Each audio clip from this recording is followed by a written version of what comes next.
নমস্কাৰ অন্য এটা নতুন ফ্ৰেছ ভিডিঅ'লৈ আপোনালোক সকলোকে পুনৰবাৰ স্বাগতম জনাইছোঁ। এই ভিডিঅ'টো আমি ডিছকাছ কৰিম জিঅ'গ্ৰাফী অফ আছামৰ ওপৰত। ইয়াত এটা মষ্ট ইম্পৰ্টেণ্ট MCQ ছিৰিজ হয়, যিটোৱে আপোনালোকক আহিবলগীয়া আগন্তুক ADRE 3.0 হওক বা Assam police SI, ABOB, APRO, forest guard, Assam TET, DME, DSSৰ লগতে আছাম ষ্টেটৰ যিখিনি কম্পিটিটিভ এক্সামত হেল্পফুল কৰিব। চ' ভিডিঅ'টো শেষলৈকে চাব। চেনেল যদি নতুনকৈ ভিজিট কৰিছে তেন্তে চেনেলটো ছাবস্ক্ৰাইব কৰিব নাপাহৰিব। আৰু আপোনালোকে যদি আমাৰ এটা ফেচবুক পেজ আছে মাধুৰ্য গগৈ বুলি, তাত গৈ আপোনালোকে চাব পাৰিব। আৰু এই ভিডিঅ'টো আমি এতিয়া ডিছকাছ কৰিম মষ্ট ইম্পৰ্টেণ্ট MCQ, যিটো জিঅ'গ্ৰাফী এটা পাৰ্ট 1 হয়। চ' আগন্তুক মই আপোনালোকক নেক্সট পাৰ্টত লৈ আনিম। চ' আপোনালোকে কিহৰ কুৱেশ্যন বিচাৰে তাৰ ওপৰত এটা কমেণ্ট কৰিব নাপাহৰিব। এতিয়া যদি আমি প্ৰথম যিটো কুৱেশ্যন লৈ আহিছোঁ, সেইটো হৈছে which is the longest river flowing through Assam? অসমৰ মাজেৰে বৈ অহা আটাইতকৈ দীঘল নদী কোনখন হয়? বৰাক নদী, সোৱণশিৰি, ব্ৰহ্মপুত্ৰ নে মানস? আৰু এই যি 4টা অপশ্যন আছে, তাৰ ভিতৰত যদি আপোনালোকে এনচাৰটো জানে তেন্তে কমেণ্ট কৰিব নাপাহৰিব। আৰু আপোনালোকক যদি কেনেকুৱা ধৰণৰ কুৱেশ্যন লাগে সেইটো কমেণ্ট কৰিব নাপাহৰিব। আৰু ইয়াত যদি আমি চাবলৈ যাওঁ তেন্তে ব্ৰহ্মপুত্ৰখন অসমৰ মাজেৰে পাৰ হৈ গৈছে। অসমৰ একমাত্ৰ নদী হৈছে ব্ৰহ্মপুত্ৰ। আৰু আমি জানো যে অসমত দুখন ইম্পৰ্টেণ্ট নদী আছে, এখন ব্ৰহ্মপুত্ৰ আৰু আনখন হৈছে বৰাক নদী। চ' ব্ৰহ্মপুত্ৰখনৰ যদি আপুনি চায় তেন্তে ব্ৰহ্মপুত্ৰখন কি হয়, শদিয়াৰ পৰা ধুবুৰীলৈকে বৈ গৈছে। আৰু ইয়াত যদি আমি চাবলৈ যাওঁ অসমত ইয়াৰ দৈৰ্ঘ্যটো কিমান হয়, 916 কিলোমিটাৰ হয়। সেইখিনি কিছুমান ইম্পৰ্টেণ্ট পইণ্ট হয়, আপোনালোকে মনত ৰাখিব। নেক্সট ভিডিঅ'টো লৈ আহিছোঁ which valley occupy the southern part of Assam? অসমৰ দক্ষিণ অংশত কোন উপত্যকা অৱস্থিত? দক্ষিণ অংশত কোনটো উপত্যকা আছে? অসমত পূব, পশ্চিম, উত্তৰ, দক্ষিণ 4টা আছে, কিন্তু ইয়াত মেইন কথা হৈছে উপত্যকা।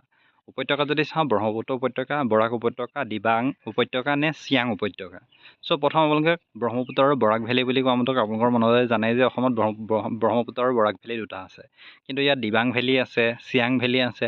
চ' এইখিনিত আপোনালোকৰ কনফিউজিঙৰ কাৰণে হয়তো এনেকুৱা ধৰণৰ কুৱেশ্যনছ আহি যাব পাৰে, বা আপোনালোকৰ আগত এনেকুৱা মাল্টিপল অপশ্যনছ আহি যাব পাৰে। আৰু আমি যদি চাওঁ তেন্তে অসমৰ যি চাউদাৰ্ণ পাৰ্টটোত, যিটো দক্ষিণ ছাইডটোত কি আছে, বৰাক ভেলী, বৰাক উপত্যকা ইয়াৰ কাৰেক্ট এনচাৰ। নেক্সট কুৱেশ্যন আহিছোঁ, Assam share N international border with which country? অসমে কোন দেশৰ সৈতে আন্তঃৰাষ্ট্ৰীয় সীমা ভাগ বতৰা কৰিছে? চ' আপোনালোকে যদি অসম ষ্টেটৰ যিকোনো এক্সাম প্ৰিপেৰেশ্যন কৰি আছে তেন্তে আপোনাৰ জিঅ'গ্ৰাফী অফ আছামটো আপোনালোকৰ একচুৱেলি মষ্ট এটা ইম্পৰ্টেণ্ট পাৰ্ট হয়। অসমৰ যি সীমা হওক বা অসমৰ নদ নদী, খাল বিল, আপোনালোকক অভয়াৰণ্য, সকলোবিলাক আপোনালোকে জানিব লাগিব। চ' প্ৰথম যদি চাই অসমৰ সীমা কাৰ লগত শ্বেয়াৰ কৰিছে সেইটো এটা ইম্পৰ্টেণ্ট হয়। যি কাণ্ট্ৰিৰ ভিতৰতে যদি চাম, ভাৰতৰ ভিতৰতে কাৰ লগত শ্বেয়াৰ কৰিছে বা বিদেশী কাৰ লগত শ্বেয়াৰ কৰিছে সেইটো আপোনালোকে চাব পাৰে। চ' অপশ্যন যি 4টা দিয়া আছে, নেপাল, ভূটান, পাকিস্তান আৰু শ্ৰীলংকা। ইয়াত যদি চাওঁ অপশ্যন B2 ইয়াৰ কাৰেক্ট এনচাৰ হ'ব, ভূটান। আৰু যদি আমি চাওঁ তেন্তে নৰ্থ ইষ্টৰ অসমে ভূটান আৰু বাংলাদেশৰ লগত ইয়াৰ সীমা শ্বেয়াৰ কৰিছে।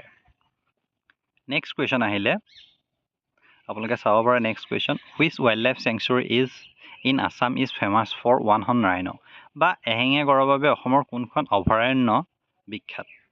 ইয়াত একচুৱেলি অভয়াৰণ্য বুলি দিয়া হৈছে, কিন্তু একচুৱেলি ৰাষ্ট্ৰীয় উদ্যানো হয়। ৰাষ্ট্ৰীয় উদ্যান হয়। ইয়াত দুখনমান অভয়াৰণ্য থকাৰ কাৰণে কুৱেশ্যনটো এনেকৈ ধৰণৰ অভয়াৰণ্য টাইপত আহিছে, বা আপোনালোকে এনেকৈ আহিব পাৰে অভয়াৰণ্য অব্লিক ৰাষ্ট্ৰীয় উদ্যান, তেনেকৈ আহিব পাৰে। ইয়াত যি 4টা অপশ্যন আছে, ডিব্ৰু-চৈখোৱা, কাজিৰঙা, পবিতৰা নে নামেৰি? আৰু ইয়াত আমি জানো যে অসমৰ এশিঙীয়া গঁড় কাজিৰঙা ৰাষ্ট্ৰীয় উদ্যানত পোৱা যায়, বা কাজিৰঙা ৰাষ্ট্ৰীয় উদ্যান এশিঙীয়া গঁড়ৰ বাবে বিখ্যাত।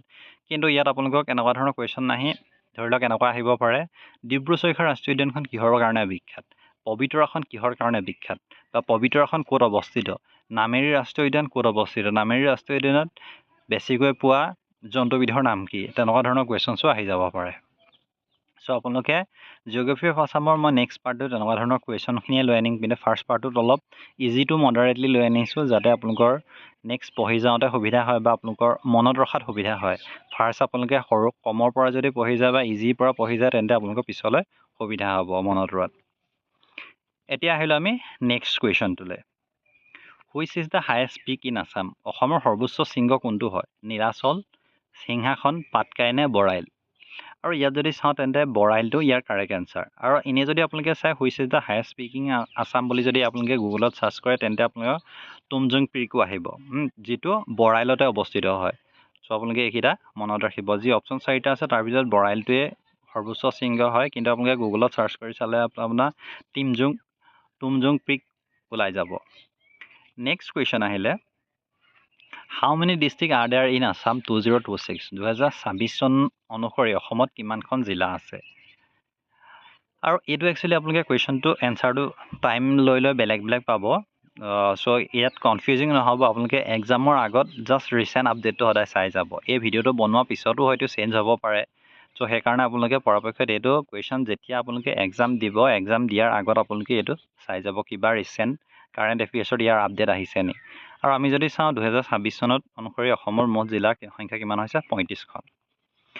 নেক্সট কুৱেশ্যন আহিলে, which national park of Assam is a UNESCO world heritage চাইট?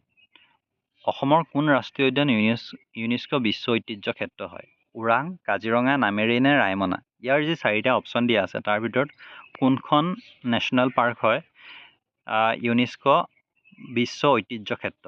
ইয়াত যদি চাওঁ তেন্তে কাজিৰঙাখন ইয়াৰ কাৰেক্ট এনচাৰ। আৰু যদি আমি চাবলৈ যাওঁ তেন্তে অসমত 2খন ৰাষ্ট্ৰীয় উদ্যানে ইউনেস্কো ৱৰ্ল্ড হেৰিটেজ চাইট পাইছে, কাজিৰঙা আৰু মানাস ৰাষ্ট্ৰীয় উদ্যান।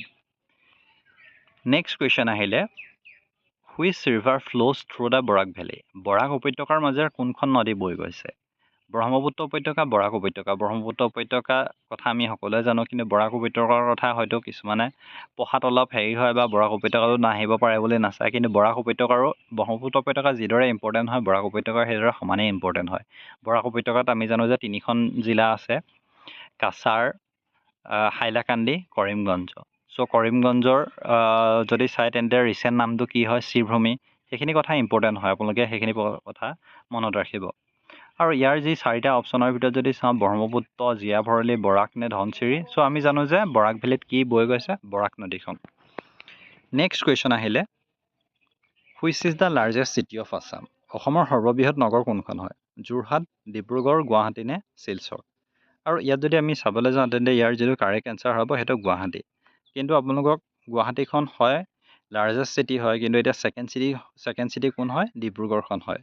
আৰু সেইদৰে শিলচৰখনো হয় চিটি, চ' যোৰহাটখনো চিটি হয়। চ' ইয়াত আপোনালোকক এনেকুৱা ধৰণৰ কুৱেশ্যন নেক্সট নাহিবও পাৰে, বা আপোনালোকক এনেকৈ আহিব পাৰে, সাক্ষৰতাৰ হাৰ ক'ত বেছি? 2026 চনৰ বা 25 চনৰ মতে সাক্ষৰতাৰ হাৰ ক'ত বেছি হয়? চ' তেনেকুৱা ধৰণৰ কুৱেশ্যনছো আহি যাব পাৰে। নেক্সট কুৱেশ্যন আহিলে, Assam is famous for producing which crop? Assam কোন শস্য উৎপাদনৰ বাবে বিখ্যাত? ঘেঁহু, চাহ, কপাহ নে কফি? চ' ইয়াত আপোনালোকক এনেকুৱা ধৰণৰ কুৱেশ্যনছ আহিলে পটককৈ এইটো এটা কনফিউজিং লাগিব যে অসমটো ধানৰ কাৰণে বিখ্যাত হয়, কিন্তু ইয়াত যদি চাওঁ তেন্তে ধান হওক বা চাহ হওক, কপাহ হওক, কফি হওক, চ' যি অপশ্যন 4টা দিয়া আছে সেইকেইটা আপোনালোকে মন কৰিব। অসমত ধানো বহুত পৰিমাণে খেতি কৰা হয় আৰু চাহো খেতি কৰা হয়। চ' ইয়াত যদি আমি চাওঁ অপশ্যন 4টাৰ ভিতৰত চাহ, যিহেতু অসমৰ চাহ গোটেই বিশ্ব বিখ্যাত হয়, চ' চাহটো ইয়াৰ কাৰেক্ট এনচাৰ।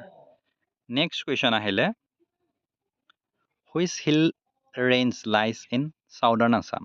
অসমৰ দক্ষিণ অংশত কোন পৰ্বতমালা অৱস্থিত? হিমালয়, বৰাইল, আৰাৱলী নে বিন্ধ্যা? এই যি 4টা পৰ্বতমালা আছে, পৰ্বতমালা অসমৰ দক্ষিণ অংশত কোনটো আছে সেইটো সুধিছে। আৰু ইয়াত যদি আমি চাবলৈ যাওঁ তেন্তে বৰাইল ৰেঞ্জটো দক্ষিণ ছাইডত আছে। চ' অলপ আগত এইটো টপিকত আমি ডিছকাছো কৰি আহিছোঁ। বৰাইল। নেক্সট কুৱেশ্যন আহিলে, which district is known as the tea city of Assam? কোনখন জিলাক অসমৰ চাহ নগৰী বুলি জনা যায়? তিনিচুকীয়া, ডিব্ৰুগড়, নগাঁও নে গোৱালপাৰা? আৰু ইয়াত যদি আমি চাবলৈ যাওঁ তেন্তে ডিব্ৰুগড়খনক টি চিটি বুলি কোৱা হয়। সেইদৰে আপোনালোকে কালচাৰেল চিটি বুলি কাক কোৱা হয়, বা বেল মেটেল ইণ্ডাষ্ট্ৰি ক'ত আছে, মানচেষ্টাৰ অফ আছাম বুলি কাক কোৱা হয়? সেইখিনি ইম্পৰ্টেণ্ট কুৱেশ্যনছ হয়, আপোনালোকে সেইখিনিও মনোযোগ দিব।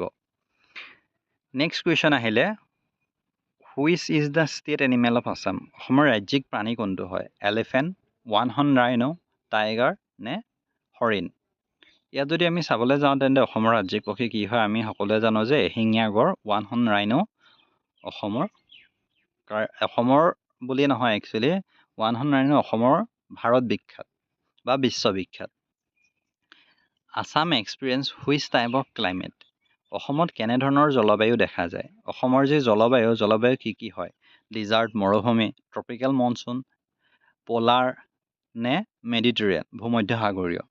আৰু ইয়াত যদি চাওঁ তেন্তে অসমৰ যিটো ক্লাইমেটটো কেনেকুৱা হয় সেইটো সুধিছে। ইয়াৰ যিটো কাৰেক্ট এনচাৰ হ'ব অপশ্যন বি, ট্ৰপিকেল মনচুন, উষ্ণমণ্ডলীয় মৌচুমী। এনেকুৱা ধৰণৰ কুৱেশ্যনছ প্ৰায় অহা দেখা গৈছে আগন্তুক যি এক্সাম হওক তাত অহা দেখা গৈছে মই নিজে দিছোঁ exam Assam police SI exam মই পাছ কৰিছোঁ বা অসম পুলিচ APRও পাছ কৰিছোঁ বা ABOB বা আপোনালোকে এনেকুৱা ধৰণৰ এক্সামৰ কাৰণে যদি প্ৰিপেৰেশ্যন কৰি আছে তেন্তে এনেকুৱা ধৰণৰ কুৱেশ্যনছে আপোনালোকৰ কাৰণে হেল্পফুল হ'ব নেক্সট কুৱেশ্যন আহিলে which is the cultural capital of Assam অসমৰ সাংস্কৃতিক ৰাজধানী কোনখন হয় অলপ আগত মই এইটো কথা কৈছিলোঁ যে আপোনালোকক কেপিটেল নহদি কালচাৰেল কেপিটেলো সুধিব পাৰে টি কেপিটেলো সুধিব পাৰে চ' আপোনালোকে পৰাপক্ষত সকলোবিলাক কুৱেশ্যন মনোযোগ দিব ইয়াত যদি আমি চাবলৈ যাওঁ তেন্তে কালচাৰেল কেপিটেল কি হয় অপশ্যন যি চাৰিটা আছে ডিব্ৰুগড় গুৱাহাটী দিছপুৰ নে যোৰহাট আৰু এই চাৰিটাৰ ভিতৰত যদি চাবলৈ যাওঁ তেন্তে অসমৰ যি কালচাৰেল কেপিটেল কি হয় যোৰহাটখনেই হৈছে কালচাৰেল কেপিটেল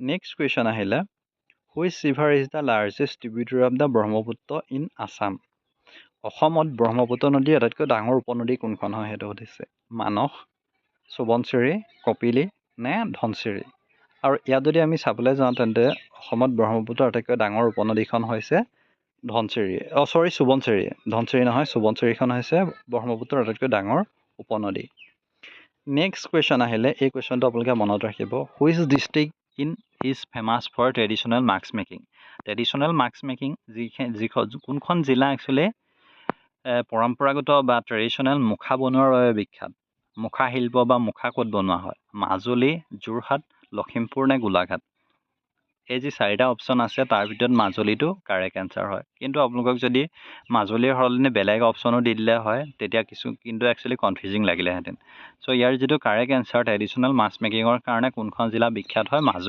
মাজুলী সত্ৰ আছে আৰু তাতেই মুখা শিল্পৰ কাৰণে বিখ্যাত নেক্সট কুৱেশ্যন আহিছে which national park is known as the tiger reserve of Assam অসমৰ কোন ৰাষ্ট্ৰীয় উদ্যানক বাঘ সংৰক্ষণৰ বাবে বিখ্যাত হয় সেইটো সুধিছে মানাস ওৰাং ডিব্ৰু চৈখোৱা নে ৰায়মনা আৰু এই যে চাৰিখনত যদি আমি চাবলৈ যাওঁ তেন্তে কোনখন বাঘ সংৰক্ষণৰ বাবে বিখ্যাত হয় সেইখন হৈছে মানসখন টাইগাৰ ৰিজাৰ্ভ হয় নেক্সট কুৱেশ্যন আহিলে which neighbouring state lies to the south of Assam অসমৰ দক্ষিণে কোনখন ৰাজ্য অৱস্থিত অসমৰ চাৰিওসীমাটো কিন্তু আপোনালোকে পৰাপক্ষত চোৱাটো ইম্পৰ্টেণ্ট হয় সাতভনী বা অসমৰ যি বাকীকেইখন জিলা বাকীকেইখন ষ্টেট কোনটো ছাইডে আছে কোনে কিমান সীমা বতৰা কৰিছে কিমান কিলোমিটাৰ সেইটো আপোনালোকে পৰাপক্ষত চাব আৰু অসমৰ দক্ষিণ দিশত কোনখন আছে অৰুণাচল প্ৰদেশ মেঘালয় নাগালেণ্ড নে ছিকিম আৰু ইয়াত যদি আমি চাবলৈ যাওঁ তেন্তে মেঘালয়টো ইয়াৰ কাৰেক্ট এনচাৰ হ'ব মেঘালয়খনে